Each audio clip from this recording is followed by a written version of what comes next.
Deus ele nos criou com a necessidade de comunhão, de estarmos em contato, num relacionamento pessoal, né?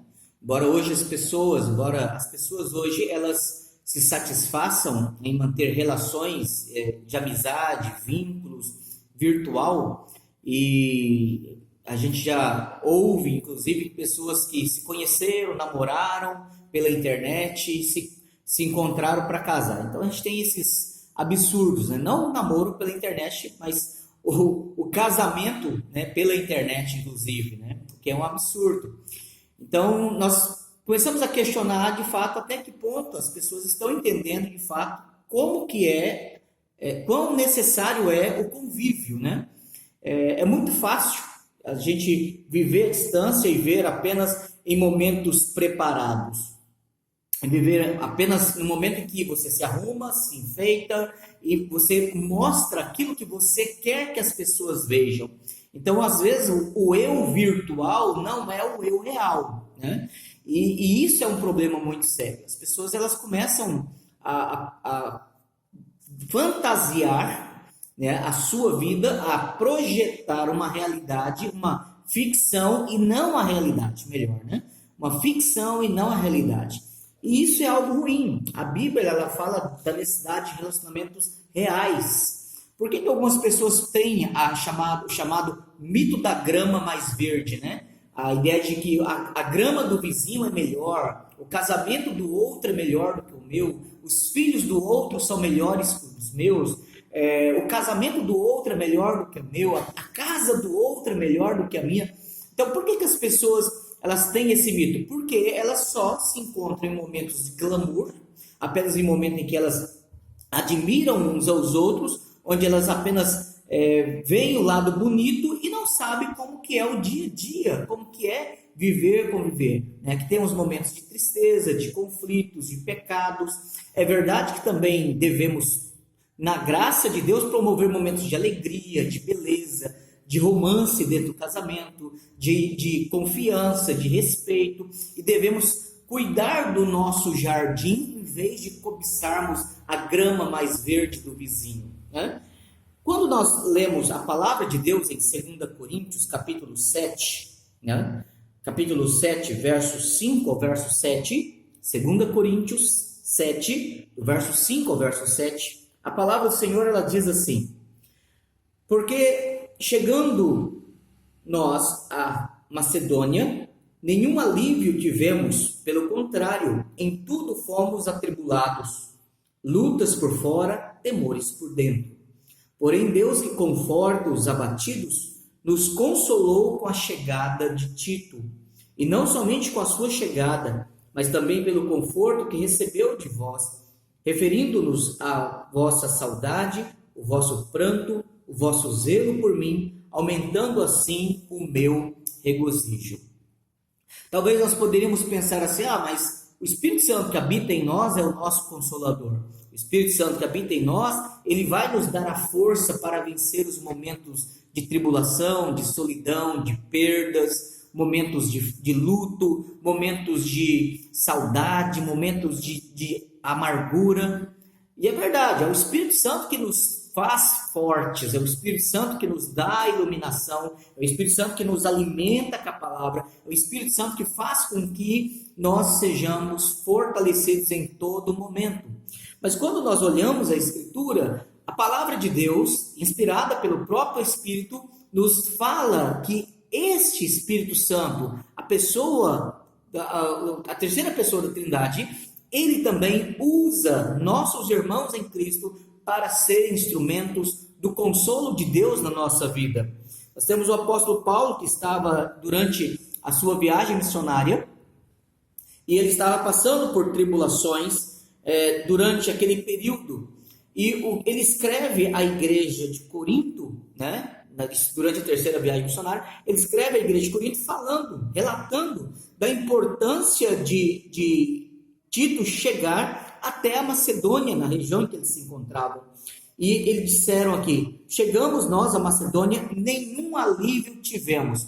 Parece que de fato a região da Macedônia era um lugar hostil ao Evangelho, hostil à pregação da palavra de Deus, hostil à implantação de igrejas. Embora Paulo nunca se abateu, ou melhor, nunca desistiu, porque era o Espírito Senhor quem o fortalecia e o conduzia nesta empreita santa. Mas observe bem que ele desabafa com a igreja de Corinto dizendo: nenhum alívio tivemos. Pelo contrário, em tudo fomos atribulados. Quer financeiramente, porque a igreja de Tessalônica, que ficava, por exemplo, na Macedônia, não lhes deu o necessário recurso para subsistirem, e Paulo teve que dedicar-se naquele momento a trabalhar com as suas próprias mãos para sustentar Tito e Timóteo e Silas. Ele teve que, em outros momentos, suportar perseguições, a hostilidade de habitantes, os fabricantes de ídolos se levantando contra ele. Então, havia de fato em tudo tribulação, tormenta, dificuldades. E ainda o apóstolo Paulo menciona: nós tivemos lutas por dentro, né? E temores, lutas por fora e temores por dentro. Essa era a situação do contexto histórico do apóstolo Paulo, e esta era a situação mental e afetiva do apóstolo Paulo. Havia um sentimento de insegurança, de medo, um sentimento de perturbação na sua alma, enquanto que havia na realidade não somente imaginações ou apenas um pânico inexistente, né, na realidade existente, mas Paulo de fato poderia dizer: há coisas, há pessoas, há situações que nos ameaçam. Lá no capítulo 2 de 1 Coríntios, quando Paulo escreve a primeira epístola, capítulo 2,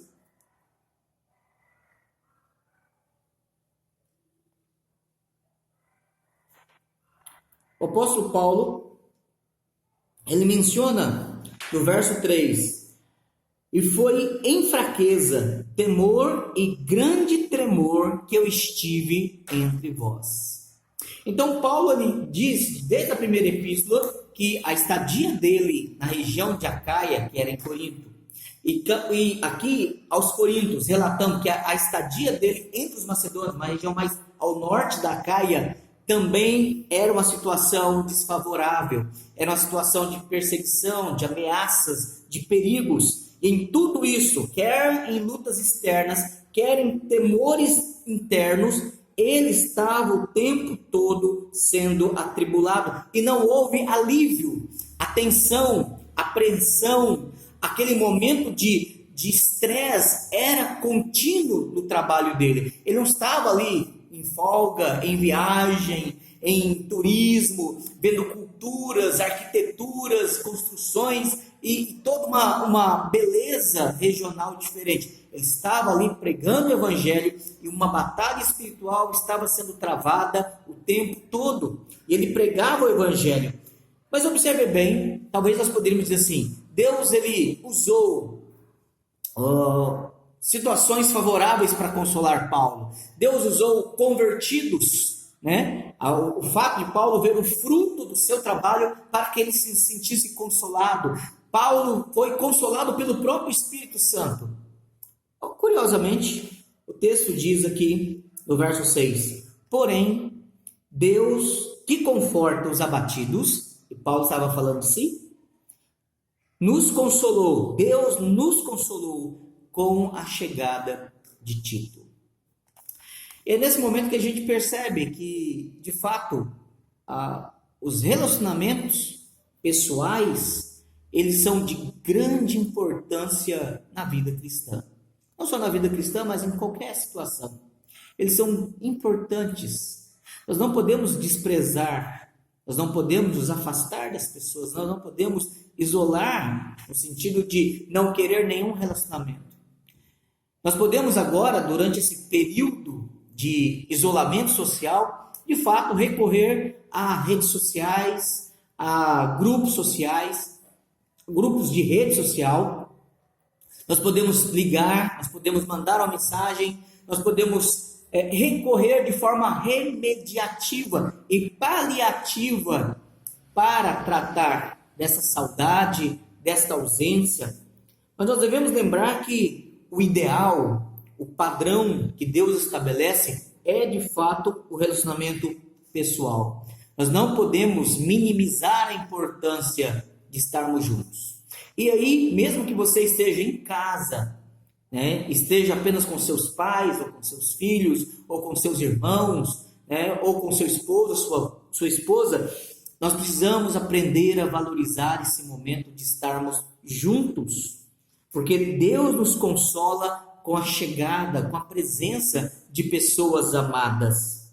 E observe bem o verso 7 dizendo: e não somente com a sua chegada, mas também pelo conforto que recebeu de vós. Então nós devemos sempre contar coisas boas, dar notícias boas. Às vezes a gente liga a televisão, liga algumas redes sociais, acessa algumas redes sociais, parece só notícia ruim, notícia ruim, notícia ruim, tantos mortos, tantos contagiados, tantos empregados, tantas coisas ruins. Parece que a mídia, ela faz questão de dizer a má notícia.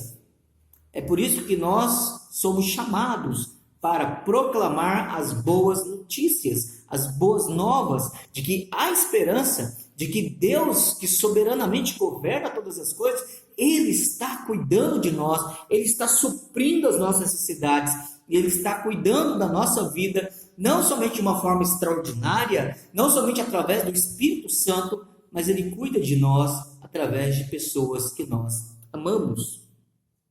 De modo que a vossa saudade, o vosso choro, o vosso pranto e o vosso zelo por mim aumentando. Isso é algo que deve ser cuidado. Durante esse período de isolamento, a nossa saudade, o nosso amor não pode esfriar. O nosso respeito uns pelos outros não pode esfriar. O nosso carinho uns pelos outros não pode esfriar. Pelo contrário, aumentando assim o meu regozijo. A nossa alegria, o nosso prazer, a nossa satisfação precisa crescer com o desejo de estarmos juntos, com o desejo de termos a esperança viva de que Deus, Ele nos dará esse momento. Que Deus nos abençoe e que possamos então lembrar que relacionamentos virtuais, eles são úteis, eles são bons para quem mora longe, para quem está impedido de ter acesso, talvez para alguém que está internado no hospital, para alguém que não tem como se locomover, mas nós não podemos minimizar, nós não podemos desconsiderar a importância de relacionamentos pessoais. Que Deus nos abençoe e que nós não abandonemos, mesmo que a tecnologia nos leve, conscientes ou inconscientemente, a querer redefinir o que é vínculo de amizade. Que Deus nos abençoe e que você possa guardar essa palavra no seu coração. Amém.